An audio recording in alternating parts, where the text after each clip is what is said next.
What's going on, everybody? Welcome back to BridgingTheGeekdoms. I'm your host, Robert Slavinsky, and today on the show, we are talking about Spider-Man No Way Home. Obviously, we'll be talking about a few other things here and there as well, but first and foremost, I would like to apologize to those who were trying to watch my live show, and I happened to have to postpone it a little bit. I do apologize, but hey, it was only 10 minutes, starting 10 minutes late, right? Yeah, so let's get going. Let's see here.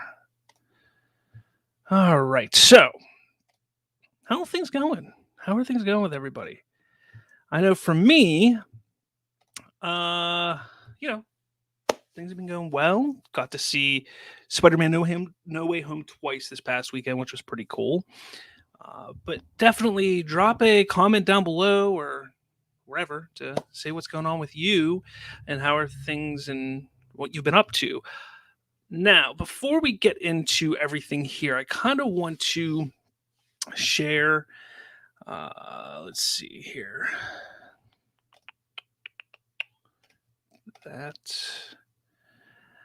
Share this here. Spoilerverse.com is actually the podcast network that I am part of. If you're not aware of that, Spoilerverse.com is what that is called. I mention it all the time. You'll see it down below in the corner of the screen here. But we have some pretty huge news. And as you can see here on the screen that I'm sharing, we have Evangeline Lilly. Now, for those of you who are unsure of who Evangeline Lilly is, she is Wasp in Ant-Man and the Wasp. She's plays what's her name? Janet? Is it Janet Van Dyne? Regardless, she's Wasp in Ant-Man and the Wasp. And she has joined Andrew Sumner on the show Hard Agree. And they're doing a 7-episode series where it's called Evangeline Lilly's Library of the Soul. Episode 1 is called Entering the Library. It is a fantastic episode. Here, you can jump over to the website here. I'm going to throw in the comments the actual link to it. So there you go. But you can head over there to listen to that now. Again, there's going to be 7 total episodes. This is the introductory episode. It just launched, released last night on the 19th, I believe. So fantastic. This is huge for the network, especially having somebody like Evangeline Lilly in there. She is talented, beautiful, smart. Go check out that show. I'm hoping to get John, who is and you've probably heard John before, and he's been on the show here and there, but he is the guy that pretty much runs the Spoilerverse. He's one of the hosts of Spoiler Country. So hopefully I could get him on this show at some point in the near future to discuss Evangeline Lilly's part in the network, on the network. It's pretty cool, actually. It really is. It's really, really, really cool, I gotta say. Now, with that, we're going to move away from all of that, and let's get into... Uh-oh. I don't know if you're hearing me. I don't know what's going on. Everything kind of just froze up on me.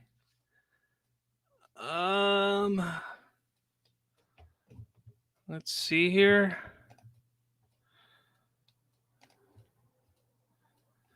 Oh boy. Yep, there we go. I don't know if you were there, if you were watching me or not. I apologize. I don't know what's going on. I just not having the best of luck today, it looks like. That's definitely unfortunate. All right, so before we get into all the fun stuff here, I want to discuss last week's episode of Hawkeye, episode 5. You know, I've said this every single week. This show has impressed me nonstop, just constantly. I've enjoyed every aspect of what we've gotten so far. And I felt a little shortchanged this week, almost similar to how I felt about WandaVision, because I really think that in the interest of these shows, the directors, producers, what have you, they need to keep their mouth shut. I believe it was the director of the show, may have been a producer, somebody who was part of the production of the show, mentioned prior to episode 5 that episode 5 was going to break the internet. To me, that sounded like, oh, we're going to get a huge reveal. We're going to get something huge, absolutely big in this episode that's just going to blow everybody's minds. And yeah, there was a reveal. There absolutely was a reveal. And again, maybe you're somebody who didn't see it coming. Maybe you're somebody who doesn't follow what's going on in the stratosphere of all the geekdoms and when it comes to film, comics, and TV. I was in the know that Vincent D'Onofrio would be popping up in this show. I wasn't 100% certain, but I mean, it was 98.9%, if not higher, that I was sure he would be in it. So him coming into the episode wasn't going to be internet breaking for me. And I didn't expect, I figured that's probably what it was going to be. But the reveal at the end of this episode was just, really? That's all we're going to get for the reveal. Obviously, the final episode is going to be, hopefully he'll be involved in some form or fashion and we'll see a lot more from him. But it just, there wasn't impact. There wasn't enough there. And I was a little upset about that because you're going to have this producer, director, whoever it was, sit there and say, oh, this is going to be something that's going to break the internet, only to just be a really poor JPEG image on a cell phone that looked like it was a cell phone from 2004 of Vincent D'Onofrio as Kingpin, and that's supposed to break the internet. I think it was a disservice to the fans. It was a disservice to even the show that they did it that way, and to the character. I think that they could have done something a lot larger, even if it was just following Yelena to where she took that photo, have her take the photo, send it. You still have that scene where she's seeing this, oh, your mother's the Eleanor Bishop, blah, blah, blah, all this stuff. She's reading all that. But whenever she goes to show the phone to Hawkeye and he goes, oh, that's who I was afraid of. You then go back to Yelena and you see Yelena pulling the phone away after taking a picture of Kingpin, and you see him and Eleanor there talking, and you actually hear him. You actually see him in person and not in a JPEG photo from 2004. That's not to say that this episode was bad. This episode was fantastic. I loved the back and forth between Yelena and Kate. This was not my favorite episode. And I know a lot of people are really wanting to see more like Yelena. I'm not that big of a fan of the character. I'm just not. I maybe because Black Widow, that film was just really bad in my opinion. I'm hoping she grows on me, but with the exception of that, I mean, her back and forth with Kate was great, but it all built up to that moment that just felt like it fell flat. It didn't have that impact that I think they wanted it to have, and that's really a shame because honestly, it should have been bigger. It should have been more shocking. It should have been more earth-shattering, earth-shaking. It should have done something to everybody where the internet did break. Whether we knew he was going to be in that show or not. And here's the thing. A movie just came out a day after that we knew 3 people were going to be in this film, or we believed that there were going to be 3 people in this film, and they delivered on every note with that. But I mean, it is what it is. This show's been great. I feel like I was sitting there the other day, and one second. I was sitting here the other day thinking about Marvel and the year of 2021 and just how they've knocked it out of the park, from WandaVision to Falcon and the Winter Soldier, Shang-Chi, Eternals, Loki, What If. Spider-Man: No Way Home and Hawkeye. They've absolutely knocked it out of the park. There's the fact that they're, in my opinion, the worst thing that they had was Black Widow and What If. It says a lot for what they were capable of doing and able to do in this pandemic era. And there's so much more that's going to be coming, and that is absolutely fantastic and exciting. But that's my take on Hawkeye and everything going on right now with the MCU. Let me know in the comments below what you thought of Hawkeye episode 5. Final episode is this Wednesday. Let's see how everything plays out. And kind of sucks because once that episode comes out on Wednesday, we got like nothing Marvel to what, May? I don't know, unless there's another show coming before then, but I think it's not until May. We got quite some time before we get any Marvel content, which is absolutely insane. All right.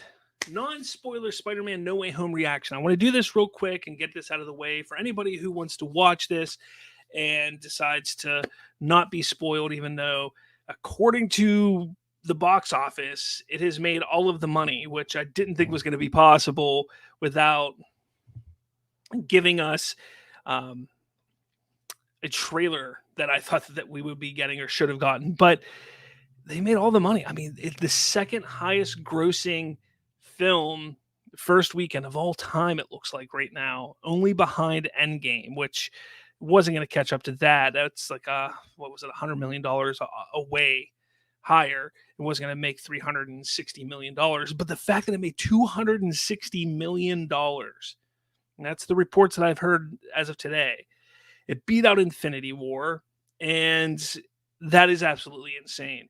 And this movie deserves it. This movie delivered on anything and everything you could possibly want from a Spider-Man movie, especially one that is the third in a trilogy. It delivers in so much, and it is absolutely phenomenal what they were capable of doing with this film.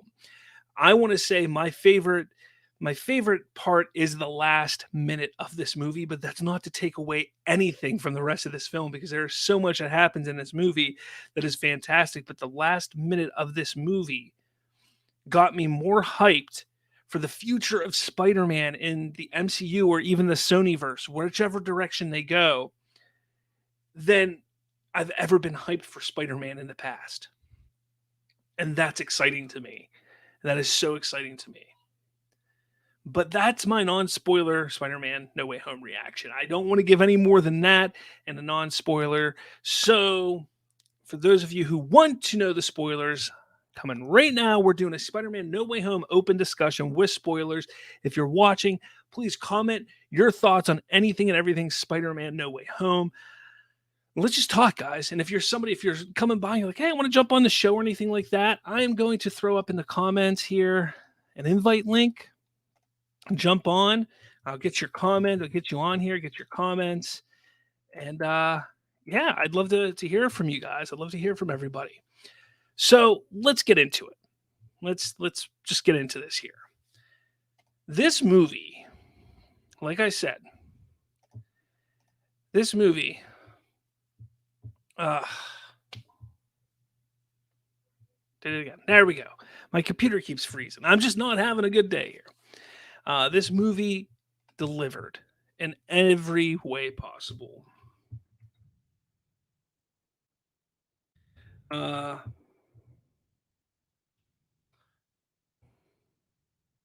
we go. From the beginning, where it legitimately takes place right where Far From Home ended. From, I guess that was the mid-credit scene, if I'm not mistaken. It's been a while since, I mean, not been a while. It's been a few weeks since I watched it, and my mind is just on No Way Home. But it ends essentially where Far From Home ends, or it begins right from, oh my goodness. Anyway, it's moving. I mean, it's just goes, and I gotta say, there isn't a moment in this movie where you get bored. I think it does drag at one moment. It does kind of drag a little bit, but it's still not boring. It's still moving, progressing the story, being exciting.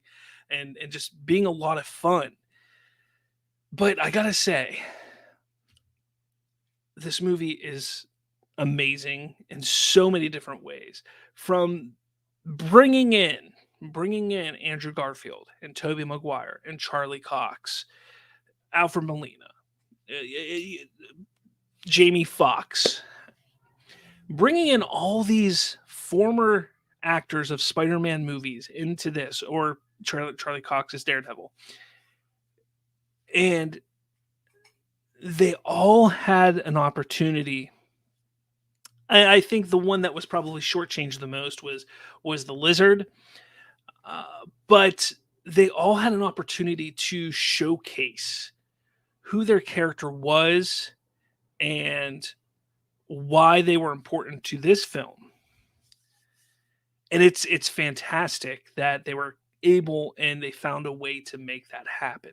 I give them so much credit for being able to do that. Now, obviously, this movie, while I do say that it is amazing and fantastic in every possible way, it really isn't a perfect movie, if you want to be honest. There are some things about this film that when I sit back and I think about after watching it a couple times, I sit there and say, this doesn't make much sense, or that was a poor choice, or they didn't think this thing through. For instance, let's talk about the mid-credit scene real quick with Venom. For those of you who listen to my show, watch my show, you know that I am not a fan of Tom Hardy's Venom or his film or anything like that. Or films, I should say. I feel that he is a horrible representation of Venom. I feel those films were just done poorly on every level. But that's not what we're here to talk about. We're here to talk about his scene, mid-credit scene in No Way Home. Now, people got so excited at the end of Venom, Let There Be Carnage. He gets pulled in the MCU. People are like, oh, geez, he's in the MCU now. This is exciting. To then be pulled out the very next time we see him was a slap in the face to anybody who is a fan of that Venom and who was excited on the potential and the possibility of that Venom and this Spider-Man going head to head. That's not saying it can't happen and it's not going to happen. But as we stand now, you got the fans excited and then you took it away from them for no reason. And that was a really, really bad choice. It really was, because you have to remember now, I get the whole hive mind thing with Venom, and they had infinite memories of different Venoms across the entire multiverse. So obviously, the Venom from Spider-Man 3 could be the one that knows that Peter Parker's Spider-Man, and that's why Venom and Tom Hardy get pulled into the MCU like they did. But to pull him out and then a piece of Venom or the symbiote being left behind makes no sense. Because if it's the symbiote that remembered and knew and knew Peter Parker was Spider-Man and knew Peter Parker, because it's not even new Peter Parker was Spider-Man, just knew Peter Parker at this point. When that spell is completed, where everybody's supposed to forget who Peter Parker is, or forget Peter Parker completely, that piece of symbiote should not have been left behind. That's one issue, on top of the issue that why did they even bring that Venom into the universe if they weren't going to utilize him at all? So right there in that mid-credit scene, yeah, I got my sons excited. They're excited. They like the Venom films. But for me, I mean, I feel like, what was the point? It doesn't lead to anything. It built hype in one movie and then took it away in another, and it doesn't make sense. It doesn't fit with the story. So it's two problems I had there. Another problem I had is Electro didn't know Peter Parker was Spider-Man. Go watch Amazing Spider-Man 2. He doesn't know. So why did Electro get pulled in? So that's another issue. And then somebody brought this up at work the other day. Why did Peter leave MJ and Ned when the spell was being completed? Like, I'll come and find you. Don't worry. You're going to forget who I am, but I'll come find you. Don't worry. I will find you. Why not just stay there? Hug her, kiss her. As the spell happens, she comes to. Oh, okay. So here's what's going on. Blah. And then done. I get from a story standpoint, he had to have that journey into realizing that he needs to be on his own, that he needs to put the safety of others, of those he loves, ahead of him, of his wants. And that's what he does. He allows MJ and Ned to live a normal, happy life without the possibility and fear of what can happen knowing Spider-Man. And I get that completely. But there could have just been a nice little line at some point that even Doctor Strange says, for this spell to work, nobody can see you. And then, okay, that's why he swung away, because nobody could see him. Those are just a few issues. There are probably a few more when you start looking into it, even start looking closer. That happens with all movies. And the big thing with films like this is when you go and see a movie, you have this high when you come out of it, and you're just excited. You're just, wow, that was amazing. That was fantastic. It was great. And this movie was. I felt like that with 2017's Justice League. I felt like that with The Rise of Skywalker. I felt like that with the Last Jedi. I came out of those movies like, wow, that was fantastic. But the high is there because there was so much anticipation. You finally got to watch it. You finally got to see it. Did it live up to your expectations? Not necessarily, but you were still excited and happy that you got to see it. Thus, you have this high. That didn't really fade away with this movie like it had with movies in the past for me. I know I got out of the theater. We talked about it the whole way home. Even the next day, I talked about it. The next day, I talked about it. Then I went and saw it again. And it was one of those things, even sitting there watching it again, I was able to enjoy so much of it. Now, one of my favorite things to do with going to see films is seeing it a second or third time within that first weekend. Because when I go and see it those second and third times, most of the audience that's there, it's their first time.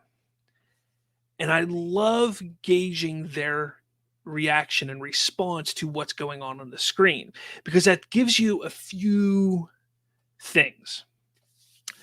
It tells you, one, was it my hype and anticipation for this film that got me excited at these certain scenes? And it also tells you, does it land with the non-super fan of these films? Because I feel that's important with these movies. This movie, going into it, I knew that Toby and Andrew were going to be in this. I didn't want it to be about them. I didn't want the movie to take away from Tom Holland's Peter Parker and his journey in becoming who he becomes at the end of the movie. So when you step back and you take a look, and you have to see, does this movie work without Tobey Maguire and Andrew Garfield? And it does 100%. Obviously, I mean, the characters would have had to be done. They would have had to rework who those characters were, but that's besides the point. They did not make this movie as good as it was. It gave you moments of excitement and happiness, even for those non-super fans. When I was sitting in the theater that second time on Sunday, I heard the oohs and ahs and mild clapping and such. Not like the first night, not like opening night where people are clapping at everything. The one thing that did not land was Charlie Cox's Daredevil. And that makes sense. That makes perfect sense to me, because while the Daredevil show did great on Netflix, that is more a niche. That's the superhero comic book fans watch that. Like, I know my mom, she'd probably enjoy this movie, but she's never watched Daredevil, so she would not catch that reference, or that Charlie Cox is that character, was that character before. So that didn't land for everybody after opening night. But again, that makes sense. Toby and Andrew did, which was the point of that. But besides that, the movie works even if they weren't there. Even if they cast two nobodies as those Spider-Men, the movie still works. It's nice that they're there because we get a little information about Toby's Peter and how he and MJ made everything work out in the end, which is beautiful. We have that redemption for Andrew Garfield's Peter when he saves MJ from falling off the Statue of Liberty when Tom Holland's Peter's unable to save her. And that look on his face, which a lot of people got emotional in this film, I've heard. Multiple parts. For me, that was the most emotional part because I like that kind of stuff. For how, even though I'm not a fan of the Amazing Spider-Man films, I appreciate character arcs. I appreciate character building, and that is a moment for that character that was very important. Now, I don't think it would have been sold as well had it not been Andrew. He did a phenomenal job in selling that moment, saving her, bringing her down, and just that look on his face of happiness and grief, and I did it. But that was probably the most emotional moment for me, even more so than the death of Aunt May, which I gotta say, the death of Aunt May, that was not a terrible scene. And I really liked how they were able to get that like Walking Dead syndrome type of thing that people get. Like that is something that happens. Like you don't know that you're mortally wounded, and you're up and walking around for another few minutes until it finally hits you. And I think what that scene does really, really well is it's not until she is gone that Peter realizes that she's gone and that she's dying. Like, even when he pulls his hand up and there's blood there, I think he still believes, like, well, you'll be fine. We just got to get you an ambulance and we just got to get you, we're going to get you okay. And the way that she's just like, I need to rest. I need to rest. She doesn't know she's dying. She just thinks, like, I just need to catch my breath. I need to rest. And that, like, to me, like, that was just so well done. There's so much about this movie. And again, while it's not a huge emotional scene, that for me, it didn't really hit me emotionally. It was good. It was amazing. I loved it because of the way that they made it play out. And then he gets shot. Like, they shoot Peter. He gets shot, which still I surprised that they didn't really focus on that at all. But I mean, it was just a packed movie. But he gets shot, and you're like, holy crap! They just shot Spider-Man, and he runs off. And that moment in the rain, and they have J. Jonah Jameson up on the screen, and he's kind of watching that, like that. That's Spider-Man. That is Spider-Man. That is the heartache, the tragedy of Spider-Man, which that's what the character is. He is a tragic character. Yes, we've seen in comics and different iterations where he has those moments of happiness and joy. But with great power comes great responsibility. And he is learning that in this film finally. And I love it. It was dark. We knew it was going to be a dark movie, but it was dark. It was dark to the point where if you sit back, if you're somebody who enjoys superhero films, I look at this as an evolution of Spider-Man in movies. This was we had the Tobey Maguire, we had the Andrew Garfield.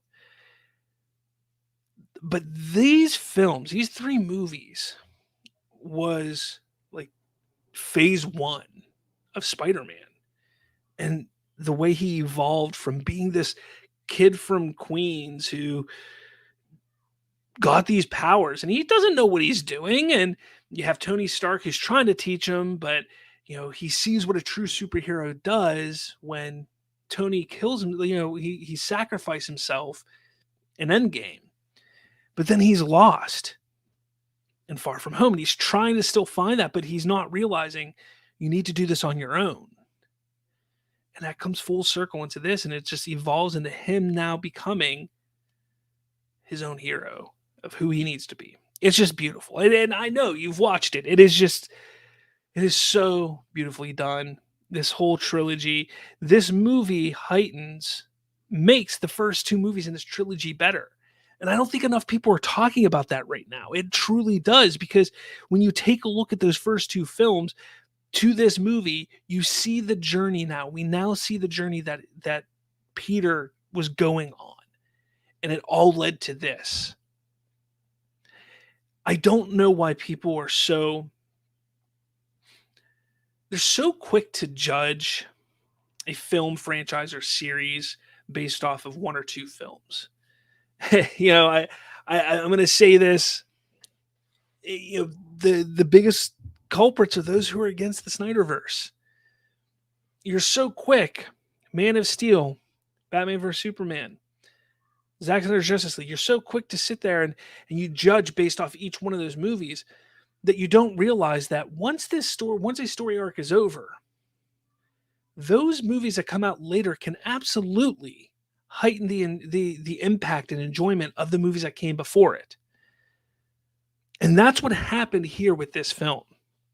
Again, I don't understand why more people aren't talking about this, because I gotta say, sitting here right now thinking about it and realizing and understand the journey that Spider-Man has been on, his arc from Civil War to Homecoming, Infinity War, Endgame, Far From Home to this, that journey rivals that journey of Captain America, of Iron Man, Thor, Hawkeye, all the original Avengers who've had the most amount of screen time.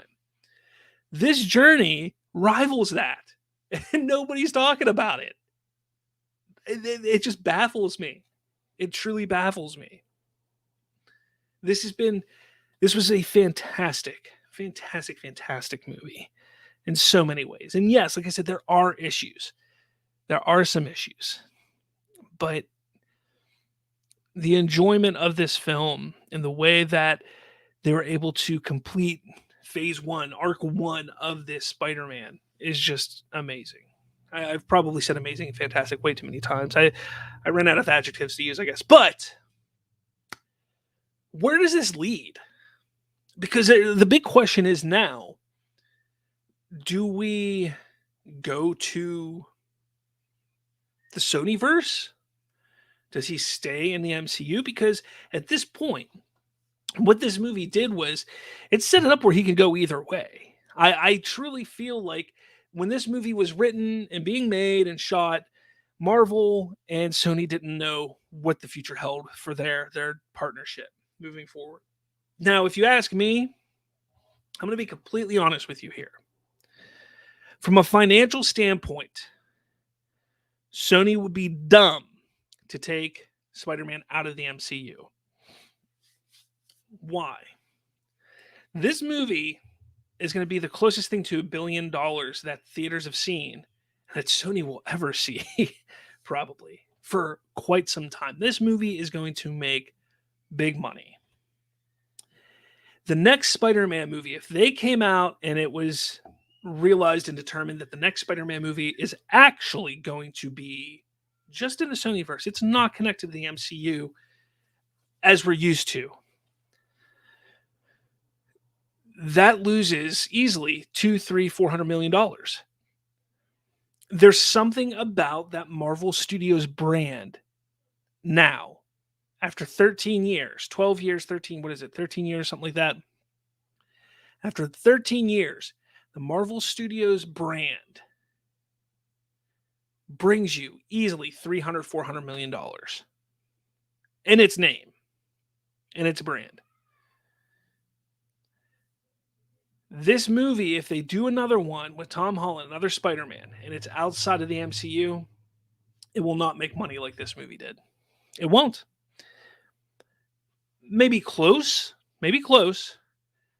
but when it does, and the studios are like this, it'll make enough that, oh, okay, well, let's do another one. But then that one will get lower. Oh, let's do another one. And then it'll be lower. They need to keep him in the MCU for financial reasons. The reason why I would say to not keep him in the MCU is because look at the MCU right now. Look at how much Marvel is playing with. Their toy chest is overflowing right now. We've got 10, 11 TV shows in the works, another 5 to 10 movies in the works. We still don't know when the X-Men are going to be coming into play, which that is another 150, 200 characters in itself. Their toy chest is overflowing. And their attention to detail or their ability to focus on a character like Spider-Man may go to the wayside a little bit, which isn't cool. But it's not to say that they can't find a way to squeeze him in there.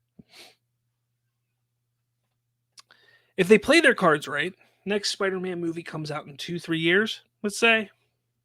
If they can get Tom Holland, they just throw money at him. I know he's saying, I want to take a break. Throw some money at him. He'll be back. But you get Tom Holland back. And at that point, 2-3 years, introduce Miles Morales into that movie. Not as Spider-Man, but the character Miles. We already had a hint to him in Homecoming. Introduce him here. Then you build up the Spider-Man character again, being on his own. He doesn't need to have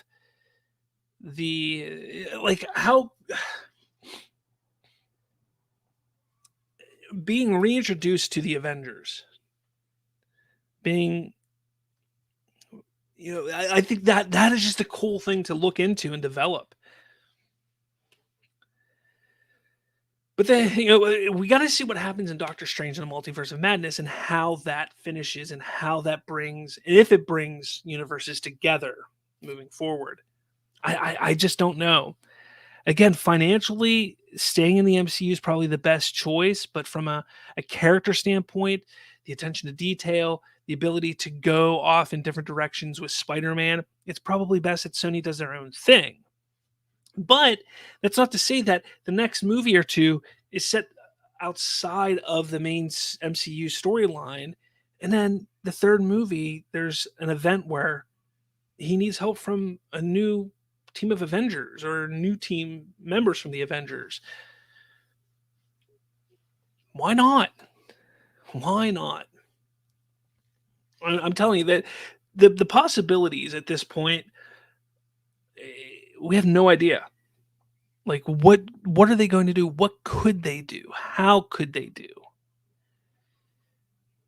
I don't know.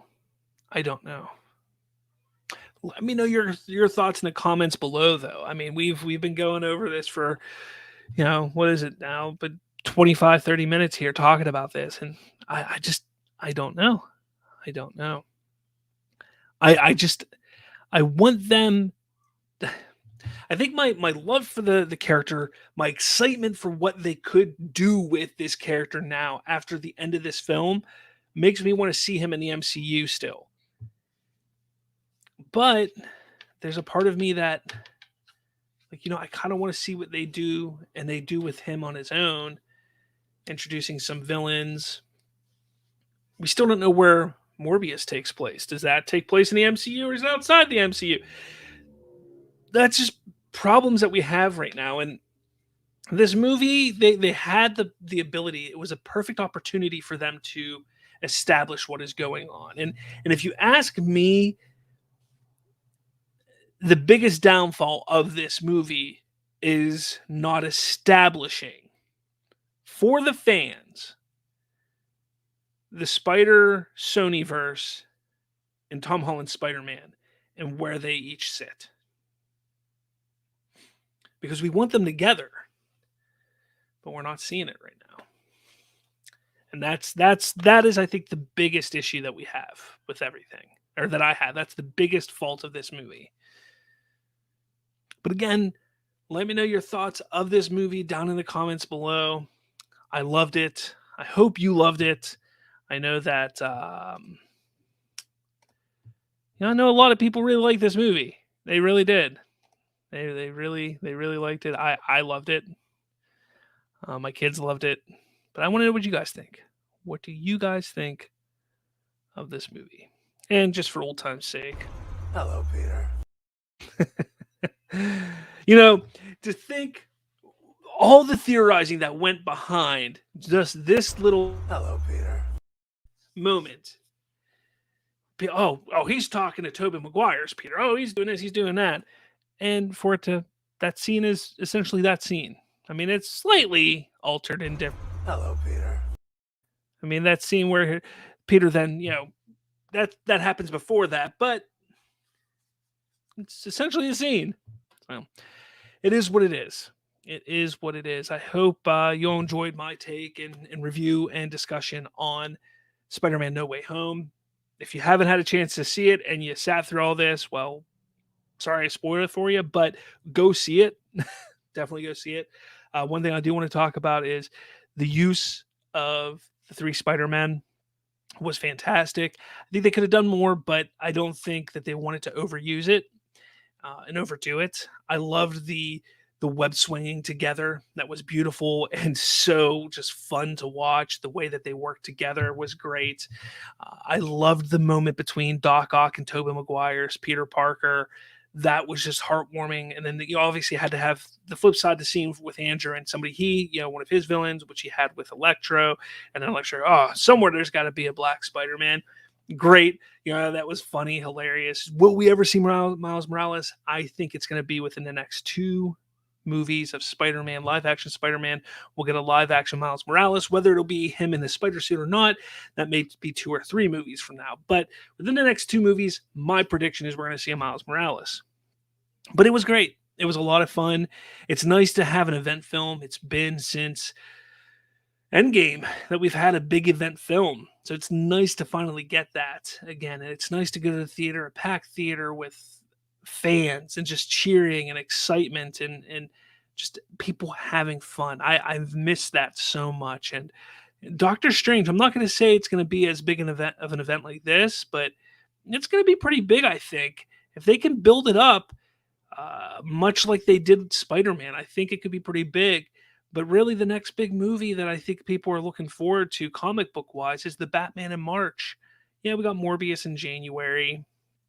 I don't think there's anything in February that's worthy. But March, that's the next big comic book movie with the Batman, but has a very different type of comic book movie, superhero movie. So it'll be interesting to see how that does when you compare the two for sure. But with all that said, guys, if you are watching, thank you so much for watching. If you're listening, thank you so much for listening to my show. Make sure you head to Spoilerverse.com for so much more. And with Evangeline Lilly, her new show with Andrew Sumner on Hard Agree, everywhere you can find podcasts, you'll find it there. Library of the Soul. Definitely check that out. That 7-part series. Make sure you like and subscribe my show on YouTube. Follow us on all the socials, Twitter, Facebook, Instagram, TikTok, all that jazz. But with all that said, guys, thank you. Thank you so much for watching. And I'll talk at all of you later.